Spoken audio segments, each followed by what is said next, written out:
Standing at the Carpos 4 bus stop, East tightened the hip belt of her technical backpack.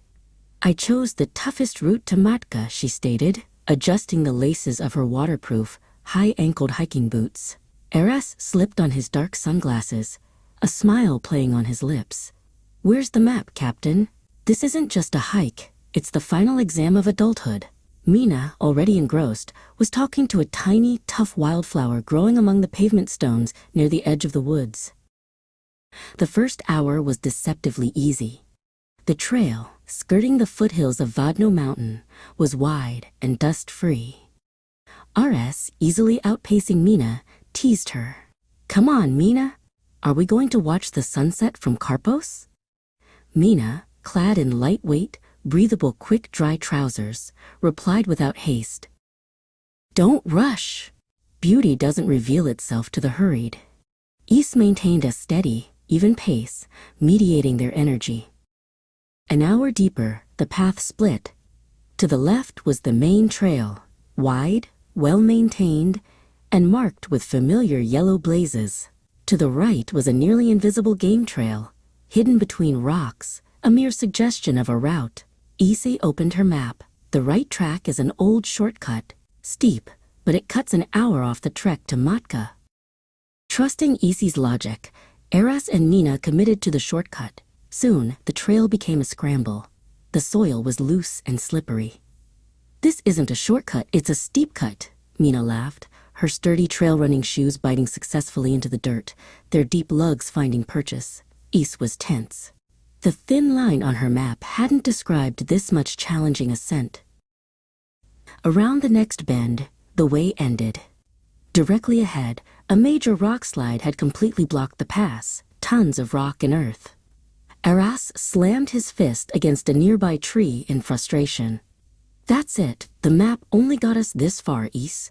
Mina, ever the quiet observer, moved silently to examine the perimeter of the landslide, searching for a bypass. They were trapped between a long retreat and a dangerous climb. Issei looked at Aras, then at her map.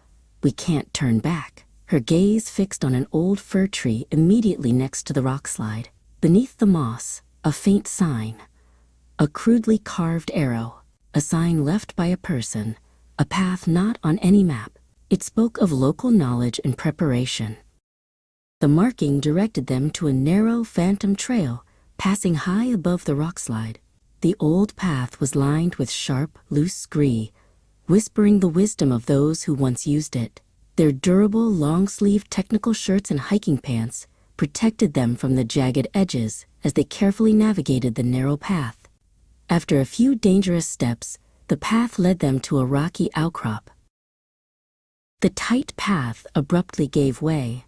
Their view opened up, and they emerged onto the main path they had abandoned, wide, familiar, and marked with the reassuring yellow blazes. Issei let out a breath she hadn't realized she was holding. It was an old path, not even on the map that led us. As if someone left a private passage just for us. The rest of the journey was downhill, a descent into the tranquil green of Matka Canyon. Below, the Treska River filled an emerald lake. The three walked in silence, filled with the quiet satisfaction of their completed adventure, their practical footwear providing excellent grip on the final descent. The dark mouth of Vrelo Cave watched them from across the water.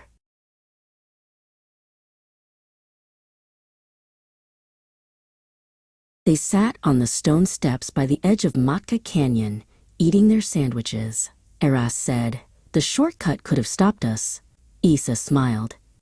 "But it didn't. Sometimes you need to trust the sign on the tree trunk, not the compass." That was the real test of adulthood. Knowing when to trust your gear and when to trust the old path. Mina nodded in agreement, wiping her dusty boots on the stone.